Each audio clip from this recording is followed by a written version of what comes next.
가기사는 증시 각도기. 안녕하십니까 증시 각도기 시청자 여러분, 그리고 투자자 여러분. 걱정이 좀 많으실 것 같아서 오늘 조금 빨리 여러분 만나 뵙고자 이렇게 여러분 앞으로 나왔습니다. 장소가 바뀌어서 조금 놀라셨을 텐데요, 제가 몸 상태가 조금 안 좋아요. 그래서 오전에 반차를 좀 내고 조금 있다가 출근을 할 예정입니다. 네, 오늘 미국 시장에서 가장 눈에 띄는 대목 두 가지를 뽑으라면 이 두 가지를 저는 뽑겠습니다. 지금 뭐 채권 시장이 어떻게 됐느냐, 사람들이 그런 얘기를 하겠습니다만, 오늘 눈에 띄는 두 가지는 바로 이거예요. 바로 3차 팬데믹과 그리고 세금 문제입니다. 세금 문제는 월가 사람들에게 얼마나 큰 이슈일까요? 정말 큰 이슈일 겁니다. 네, 제가 조만간에 이제 독일 책방을 통해서 여러분에게 월가에 대한 문화에 대한 언급을 살짝 드릴 수 있는 기회가 있을 것 같고요. 그리고 이제 그 월가의 역사적 측면에서에 대한 고민들을 최근에 많이 해봤는데요. 그런 비슷한 글들을 읽어왔기 때문에 월가 사람들이 얼마나 이 돈 문제에 민감한지, 그리고 돈이 얼마나 그들에게는 목숨과 같은 것인지 많이 느끼고 있습니다. 그러다 보니까 세금 문제가 이슈가 뜨면 결코 좋은 일은 없겠죠. 그러나 그럼에도 불구하고 사회 전체를 이끄는 사람들 입장에서는 뭐 어쩔 수 없는 대목인 것 같습니다. 자, 그렇다면 무슨 말이냐? 결국 어쩔 수 없이 지나가야 되는 과정일 것이다 라는 말씀 드리고 싶습니다. 많은 분들이 지금 시장이 빠져서 이거 어떻게 하고 덜덜덜 하고 있으실 수도 있는데, 자본주의 시스템이 무너진 것이 아니고 세상도 무너진 것이 아닙니다. 그러나 우리가 보유하고 있는 사람들은 이렇게 주가가 빠지게 되면 세상이 무너진 것 같은 생각이 들지요. 그런 것들을 어떻게 극복해내는지가 바로 투자십니다라고 생각을 합니다. 오늘은 그 말씀을 좀 드리고 싶은데요.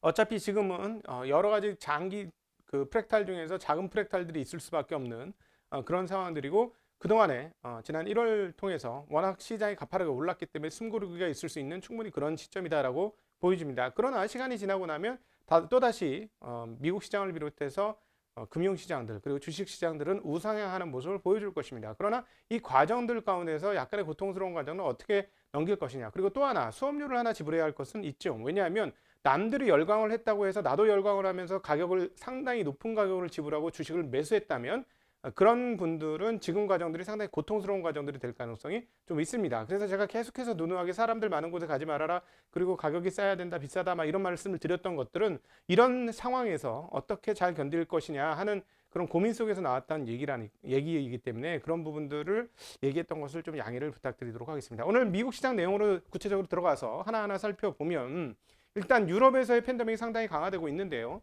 이로 인해서 원자재 가격도 상당히 떨어졌고, 그리고 오히려 그 미국의 달러 가격은 상당히 오르는 양상들을 보여주고 있습니다. 하나하나 살펴보면 팬데믹이 이렇게 강화되면 활동성이 떨어지죠. 그런데 그것이 독일에서 굉장히 구체화되고 있습니다. 무려 5월까지도 완전한 봉쇄 이야기가 나오고 있는 상황으로 가고 있는데요. 이 배경에는 이런 흐름들이 있죠. 역시나 미국이 강력한 권력과 강력한 국력을 가지고 했던 일이 무엇인가요? 전 세계 백신을 외국어, 이때 약간 외국어 써야 돼요. 아도를 쳤습니다. 아도를 쳐서 별로 없어요, 다른 나라들은. 한국에서도 지금 0. 몇 프로대 아주 미미한 백신 진도율이 나오고 있지 않습니까? 근데 미국은 벌써 20%예요. 그냥 아도를 싹쓸이 쳐가지고 미국에서는 열심히 맞고 있죠. 근데 유럽은 벅벅 돼요. 그리고 또 아스트라제네카 백신에 대한 논란도 많아요. 그러니까 백신 진도도 잘 빠지진 않아요. 그러다 보니까 3차 팬데믹이 오니까 야, 이것이 백신은 잘 맞아지지도 않고 또다시 팬데믹이 왔네 하고 굉장히 어려운 상황이 오고 또다시 경제 봉쇄가 오게 되어졌죠. 이런 상황 가운데 그러면 어떻게 돼요? 혹시나 뭐 미국은 20%의 진도율이 앞으로 굉장히 빠른 속도로 가니까 이제 뭐 진짜 5월 달이면 끝날 것 같은데, 역시나 미국이 안전한 피난처구나 하는 생각에 달러 강세가 하나 있었고요. 또 하나, 팬데믹이 강화되면 활동성이 떨어지니까 당연히 유가는 떨어질 수밖에 없어요. 그렇죠? 그리고 또 유가가 떨어진과 동시에 또 굴이나 이런 원재재 가격도 상당히 떨어졌다는 흐름들이 나왔습니다. 또 하나, 달러를 강세로 만들어줬던 이유 중에 하나는 지금 약간 미중 패권 전쟁 비슷한 상황들이 벌어지고 있잖아요. 그러면서 미국과 EU가 합했죠. 그런데 또 누가 여기 대항을 하고 있나요? 중국은 대항하고 있는데 중국이 누구하고 붙어요? 네, 러시아하고 붙는 상황들이 있습니다. 또다시 냉전 상황들 비슷한 뉘앙스가 살짝 펼쳐졌죠. 이것이 냉전으로 이어질 거라고는 생각하지 않아요. 그럼에도 불구하고 그런 분위기가 살짝 있는 것이죠. 그러니까 어떤 일이 벌어졌냐? 달러는 강세인데 유럽 폭락이야. 0.7% 정도 엔화 대비 0.9% 정도 떨어졌어요. 그리고 또 엔화는 갑자기 세계적 안전자산으로 또다시 부각이 되면서 엔화가 제일 강세였어요. 그러니까 달러 인덱스만 따져도 상당히 많이 0.5% 이상의 강세를 보여주었는데, 거기다 엔화는 약 0.2% 추가 강세. 유로화는 더 약세. 그러다 보니까 엔화 유로는 굉장히 큰 폭의 차이를 보여줬고 신흥국 통화들도 약세를 보여줬다는 게 오늘 시장의 특징적인 흐름이다라고 볼 수 있겠습니다. 자, 그런데 이제 더 중요한 포인트 중에 하나가 될 수 있는 앞으로 계속해서 시장의 뒷덜미를 잡을 수 있는 중요한 이슈가 드디어 나왔죠. 다들 걱정하고 있었어요. 1.9조 달러의 부양책 그리고 3조 달러의 인프라 투자 이런 것들은 도대체 무슨 돈으로 할 것이냐라는 것이죠. 근데 사실은 이 부분에 대해서 제가 최근에 공부하고 있는데 사실은 방법은 없어요. 제가 보기에는 무작정 무한정 채권을 발행한다? 그것도 별로 답은 아니죠. 그런데 사실은 현재 불균등한 그러니까 불평등한 경제 상황들 이런 것들을 해소하기 위한 최선의 방법 중에 하나는 지금 미국이 하고 있는 대로 돈을 뿌리는 거일 가능성이 매우 높습니다. 이 사람들이 그냥 이렇게 한 게 아니고 고민을 해보고 이 방법 저 방법 써보다 보니까 안 되니까 지금 그 방법을 쓰고 있는 것 같은데 근데 그것을 또 해결할 수 있는 방법 중에 하나 그 불평등을 해소하는 방법 중에 하나는 세금을 걷는 것이지. 결국 이 얘기가 나올 줄 알았는데 드디어 나왔습니다. 생각보다 좀 빨리 나왔고요. 자네 델런께서 뭐라고 말씀하셨냐면 세제 정책 변화를 검토하고 있다. 이는 인프라 지출 프로그램 재원 마련에 도움이 될 것이다. 라고 얘기했어요. 어디도 세금 얘기를 앞에 표면적으로 내보내진 않았지만 다 아는 얘기지. 무슨 얘기할지 이제 앞으로 다 알지. 다 보이지. 그러니까 빨리 반응을 한 것이고요. 그러면서 이제 사실은 그 제넷 옐런 얘기했던 것 중에서 오히려 뉴스로 도드라진 얘기는 이거였어요. 내년에는 미국이 완전 고용으로 돌아가게 되는 것을 보게 될 것이다. 라고 얘기를 했는데 이런 얘기 다 필요 없지. 자본을 다루는 사람 입장에서 뭐 세금 걷는다고 이것만 귀에 박히는 상황인 거죠. 그런 상황이 펼쳐지면서 시장이 하락했습니다. 그렇기 때문에 그 팬데믹에 의한 하락이라면 유가, 원자재, 그럼 경기 순환주가 빠졌고 끝났어야 돼. 근데 기술주도 빠졌어요. 기술주도 0.64% 그리고 칩 주식들도 빠졌고 빅테크 중에서도 빠진 것들이 있죠. 왜 그랬을까요? 역시 세금 문제가 나왔기 때문에 그렇다라고 해석하는 것이 저는 맞다고 보여집니다. 자, 3차 팬데믹 상황들이 어떻게 이루어지고 있냐면 독일은 부활절이 이제 다음 달에 오죠. 4월 달에 부활절이 오게 되는데 1일부터 5일까지 모든 곳이 문을 닫고 집에만 있어라. 진짜 이렇게 뉴스가 나오더라. 집에만 있어라. 와 웃겨. 그리고 5월까지도 봉쇄 조치를 연장할 수 있다. 그리고 미국 같은 경우도 그렇게 백신을 많이 맞고 있음에도 불구하고 21개 주에서 신규 감염이 증가하고 있다는 뉴스가 나오고 있습니다. 그래서 이런 것들이 어우러지면서 시장을 짓눌렀죠. 자, 그러니까 시장 판세가 갑자기 하루 만에 바뀐 거예요. 자, 여러분, 우리가 지난주까지 뭐가 이슈였고 무슨 얘기를 계속해서 했죠? 네, 맞아요. 우리는 그동안에 채권 얘기를 했어요. 그리고 채권 금리에 대해서 얘기했어요. 이게 전부인 것처럼 얘기했어요. 그러나 시장 하루아침에 싹 바뀌었습니다. 왜? 채권 시장이 안정이 되었어요. 매우 그것도 안정이 되었습니다.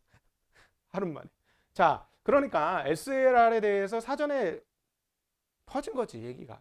SLR 이제 종료한다는 얘기가 퍼진 거야. 그러니까 갑자기 은행들이 너도 나도 야야야 SLR 끝낸다는데 야 쟤네들보다 우리가 먼저 팔아야 되는 거 아니야?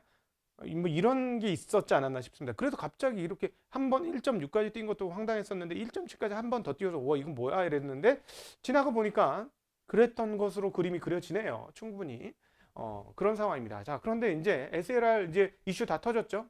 그러니까 다들 보니까 에이씨 나만 던졌어 뭐 이런 분위기 쟤 안 던지네 이런 뭐 이런 분위기 물렸네 뭐 이런 느낌 채권 시장 이런 느낌 충분히 갖고 있는 것으로 읽어볼 수도 있겠고요.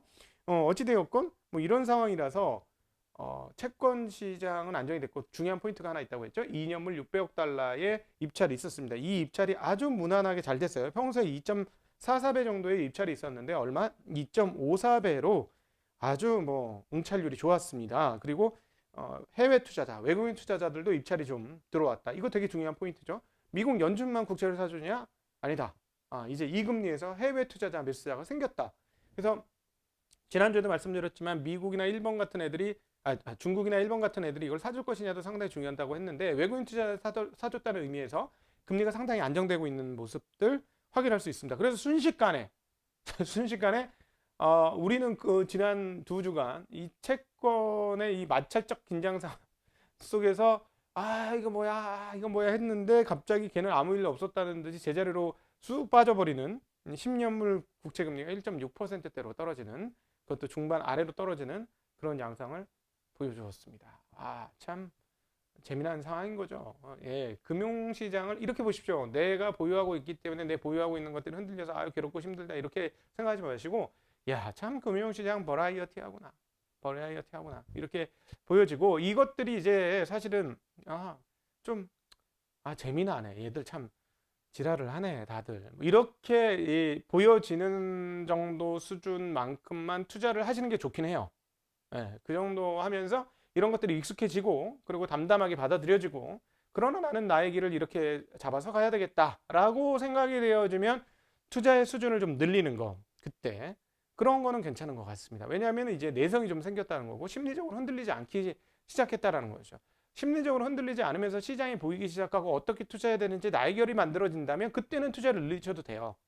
그전에는 투자를 너무 많이 늘려서 한탄과 괴로움 속에서 하루를 지새우고 잠도 못 자는 정도에서 좀 발 뻗고 잘 수 없는 상황들 정도까지 투자를 늘리는 것은 별로 바람직하지는 않은 것 같습니다. 제 판단에는 그러합니다. 네. 훈련의 시간들이 충분히 필요한 것이죠. 그리고 내가 맞은 상황에서 내가 가지고 있는 영역에서 그리고 내가 처한 이 상황들 일반인이라는 이 상황들에서 나에게 적절한 투자법이 무엇인지를 발견해 나가는 것 이것도 상당히 중요하고 필요한 대목이 아닐까 다시 한번 생각을 하면서 모두에 말씀드렸듯이 이러한 시장이 시장 붕괴로 이어질 가능성은 많지 않을 것이다 라고 판단을 하고요. 세금 이슈도 적절하게 이해하고 끝날 것입니다. 시장이 무너지게 만드는 그런 정도의 세금 이슈를 강하게 밀어내지는 않을 것이다. 그러나 여러분 기억하셔야 될 건 미국은 지금 최고가, 역사적 최고가 부근이라는 점도 더불어서 같이 기억하셔야 될 대목이 아닐까 하는 생각을 하게 됩니다. 자, 파월 의장의 하원 발언, 상원인가 하원 발언 같은데, 네, 발언이 있었죠. 의회 발언이 있었습니다. 경제 회복이 아직 완전한 수준과는 거리가 멀며 연준은 필요한 지원을 계속할 것이라고 평소와 똑같은 수준의 이야기를 했습니다. 그리고 또 인플레이션에 대한 이야기도 언급을 했는데요. 인플레이션이 앞으로 그 부양책에 의해서 크게 높아지지는 않을 것이다라고 얘기하면서 그러나 인플레이션이 커지면 우리 연준은 대응 수단을 이미 가지고 있다라고 이야기하셨습니다. 네. 그리고 인플레이션은 약간은 있을 것이라고도 예상을 하고 있어요. 그러니까 그럼에도 불구하고 부양책이 인플레이션에 미치는 효과는 특별히 크지도 지속되지도 않을 것이다라는 게 우리의 시각이다라는 이야기를 하셨습니다. 그리고 로버트 카틀란 댈러스 연은 총재도 이렇게 얘기했습니다. 미 국채 수익률을 누르기 위해 통화 정책을 사용하지는 않을 것이다라고 이야기하셨습니다. 예전 같으면 지난주에 이 얘기가 나왔다면 어떻게 됐을까요? 지난주 초쯤에 채권금리 빵 뛰었겠죠, 여러분. 근데 하나도 안 뛰어요. 오히려 빠져 채권금리가.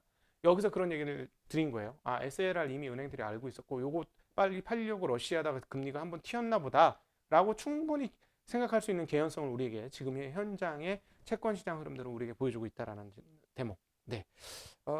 지표 흐름들 살펴보지요. 미 상무부 4월 경상수지 적자 1,885억 달러로 전분기 대비 76억 달러에서 4.2% 증가를 했고요. 상무부 2월 신규 주택 판매는 전월 대비 18.2% 급감한 연율 77만 5천 채를 확 줄었다고 합니다. 80만 채 넘을 거라고 봤는데요. 2월 폭설과 한파 영향이 있었던 것으로 보여집니다. 반면 리치먼드 연방은행의 3월 제조업 지수는 전월 14에서 17로 상승했다고 합니다. 경제의 상승 흐름, 특별히 미국의 상승 흐름은 계속되고 있는데요.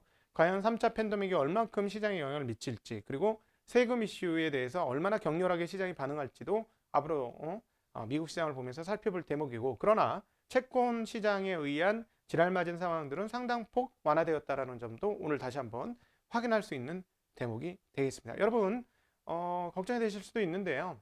지나가는 과정들입니다. 모두 이런 과정들이고 올해는 저는 개인적으로 올해에 대해서 여전히 긍정적이고요. 이렇게 보시면 되겠죠. 자, 이런 상황들을 통해서 사람들이 진절머리를 치기 시작할 겁니다. 그리고 내가 왜 여기에 참여했을까 하고 이를 갈기 시작할 거예요. 자, 그리고 다 던지고 그만하고 싶다는 생각이 팽배해질 겁니다. 그때가 언제다? 바닥일 것이다. 그리고 올해는 여러 번 평소보다 그런 일이 있을 가능성이 있어 보입니다. 왜냐하면 밸류에이션이 낮지 않은 상황이기 때문에 올라가면 부담스럽고 또 떨어지면 사고 싶고 이런 흐름들이 계속될 가능성도 있고요. 그러나 역시나 한국 시장은 해외 시장 대비 그렇게 비싸지 않고 한국의 주요 기업들의 실적 흐름들을 보면 올해 양호할 것으로 보여지기 때문에 PR 배수가 그렇게 높지 않습니다. 그래서 개인적으로는 긍정적으로 좀 시장을 보고 있고 그러나 시장은 박스권 정도로 지금처럼 움직일 가능성은 있다. 그러니까 우상향하는 박스권 정도를 상정하시고 생각을 해보고 진행을 해보신다면 조금 심리적으로 견디기 쉽지 않으실까 해서 뭐 이거 뭐 전망이 맞는다는 얘기는 아니지만 뭐 그런 정도로 생각하시고 시장에 참여하시면 좀 시장 참여가 좀 원활하지 않을까, 또 마음이 좀 편하지 않을까 그런 생각을 해봅니다. 네, 아침 오랜 시간 함께 해주셔서 진심으로 감사드리고 오후에는 저희가 새로운 장소에서 여러분 뵙도록 인사드리겠습니다. 인사드립니다. 안녕.